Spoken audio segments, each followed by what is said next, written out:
ഡൽഹിയിലെ നീറ്റ് എക്സാമിന്റെ പ്രശ്നങ്ങളൊക്കെ എല്ലാവരും അറിഞ്ഞിട്ടുണ്ടാവുമല്ലോ. പക്ഷെ എനിക്കിത് സംസാരിക്കാനുള്ളത് നമ്മളെ കേരളത്തിന്റെ ഒരു നായകനെ കുറിച്ചിട്ടാണ്, ടോവിനോ തോമസ്. അദ്ദേഹം നമ്മുടെ നാട്ടിലെ എന്ത് പ്രശ്നങ്ങൾ ഉണ്ടാകുമ്പോഴും അദ്ദേഹം ആദ്യം ഇറങ്ങി. നമ്മൾ പ്രളയ സമയത്തൊക്കെ കണ്ടാണ്. ഇപ്പോൾ ഈ നീറ്റ് എക്സാമിന്റെ പ്രൊട്ടസ്റ്റിനും അദ്ദേഹത്തിന്റെ നിലപാട് ശക്തമായി തുറന്നു പറഞ്ഞു. അദ്ദേഹം മറ്റൊന്നും ചിന്തിക്കാതെ നാളെ അദ്ദേഹത്തിനൊരു ദേശീയ പുരസ്കാരം കിട്ടുമ്പോൾ അതിന് തടസ്സമാകുമെന്നോ അദ്ദേഹത്തിന്റെ ED റെയ്ഡ് വരുമെന്നോ ഒന്നും നോക്കാതെ അദ്ദേഹം വളരെ വൃത്തിക്ക് അദ്ദേഹത്തിന്റെ നിലപാട് തുറന്നു പറയാണ്.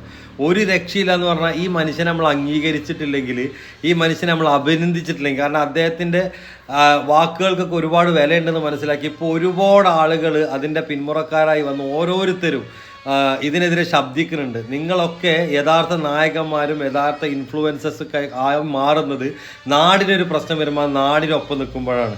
പേയ്മെൻറ്റ് കിട്ടിയിട്ട് മാത്രം വീഡിയോസ് ചെയ്യുന്ന ആൾക്കാരോടൊക്കെയായിട്ട് എനിക്ക് പറയാനുള്ളത്, നിങ്ങൾ ഇതിനെതിരെ പ്രതികരിച്ച് നാളത്തെ നമ്മളുടെ മക്കളുടെ പ്രശ്നമാണ്. ഈ രാജ്യം നിലനിൽക്കണമെങ്കിൽ നാളത്തെ യൂത്ത് ഇവിടെ ഉണ്ടാവണം. ആ യൂത്തിന് വേണ്ട കാര്യങ്ങൾ നമ്മൾ ചെയ്തു കൊടുക്കണം. അവർ തെരുവിലിറങ്ങിയത് അവരുടെ ആവശ്യങ്ങൾക്ക് വേണ്ടിയിട്ടാണ്. ആ ആവശ്യങ്ങൾ നാളെ നമ്മളെ വീട്ടിലുള്ള മക്കളുടെ ആവശ്യങ്ങളാണ്. ഇപ്പൊ പാർവതി തിരുവോത്തും രഞ്ജിനി ഹരിദാസൊക്കെ അവിടെ ചെന്ന സമയത്ത് ഒരാളുടെ കമന്റ് കണ്ടു, ലൈഫിൽ ഞാൻ ഇഷ്ടപ്പെടാത്ത ഒരാളാണ്, പക്ഷെ ഈ സമയം മുതൽ ഞാൻ നിങ്ങളായിരുന്നു ശരിയെന്ന് ഞാൻ തിരിച്ചറിയാണ്. ജനങ്ങൾക്ക് വേണ്ടിയുള്ള പ്രശ്നങ്ങളിൽ അവിടെ നമ്മൾ മേക്കപ്പ് ഒന്നും ചെയ്യാതെ സ്റ്റുഡിയോയിൽ പോയിരിക്കാതെ വളരെ വൃത്തിക്ക് ആ സദസ്സിൽ രഞ്ജിനി ഹരിദാസ് ചെന്നിട്ടുണ്ടെങ്കിൽ രഞ്ജിനി ഹരിദാസ് കയ്യടി നേടേണ്ട ആൾ തന്നെയാണ്. അതുപോലെ തന്നെയാണ് നമ്മുടെ നാട്ടുകാരനല്ലെങ്കിൽ കൂടി പ്രകാശ് രാജ്. നാടിനൊരു പ്രശ്നം വരുമ്പോൾ അദ്ദേഹം തുറന്നു പറയും. അദ്ദേഹത്തിന് മറ്റുള്ള ആളുകൾ എന്ത് ചെയ്യുന്നോ അദ്ദേഹത്തെ കൊണ്ടുപോയി ജയിലിലിടുന്നു ഒന്നിനും അദ്ദേഹത്തിന് പേടിയില്ല. കാരണം തെറ്റ് ചെയ്തവനല്ലേ പേടിക്കണ്ടുള്ളൂ.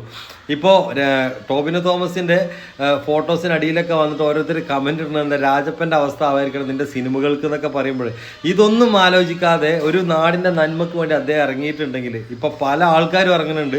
ഇവിടുന്ന് പല ഇൻഫ്ലുവൻസേഴ്സും കയറി പോകുന്നുണ്ട് ഡൽഹിയിലേക്കൊക്കെ ആ പ്രൊട്ടസ്റ്റിനെ വിജയിപ്പിക്കാൻ വേണ്ടിയിട്ട്. Big salute bros. അത്തരത്തിലുള്ള ആളുകൾക്കൊക്കെ വലിയ സല്യൂട്ട്. നമ്മളെ കൊണ്ട് ഒരു വോയിസ് എങ്കിലും, ഒരു വോയിസ് അതല്ലെങ്കിൽ ഇപ്പോൾ അവിടെ ഫുഡിന് എല്ലാവിധ ബ്ലോക്കും കൊടുത്തു കഴിഞ്ഞപ്പോൾ ആയിരക്കണക്കിന് ഫുഡ് ഡെലിവറികളാണ് അവിടെ പല രാജ്യത്തിൻ്റെ പല കോണിലുള്ള ആൾക്കാർ പേയ്മെൻറ്റ് കൊടുത്തിട്ട് സ്വിഗ്ഗി സൊമാറ്റോ അവിടെ ഡെലിവറി ചെയ്തുകൊണ്ടിരിക്കുന്നത്. അപ്പോൾ ഒരിക്കലും ആ സമരത്തിനെ തോൽപ്പിക്കാൻ ഈ നാട്ടിലെ ജനങ്ങൾ, അതായത് സാധാരണക്കാരായ ജനങ്ങൾ, ഇന്ത്യ ഇഷ്ടപ്പെടുന്ന ആൾക്കാർ ആ സമരം തോൽക്കാൻ വേണ്ടി ആഗ്രഹിക്കണില്ല.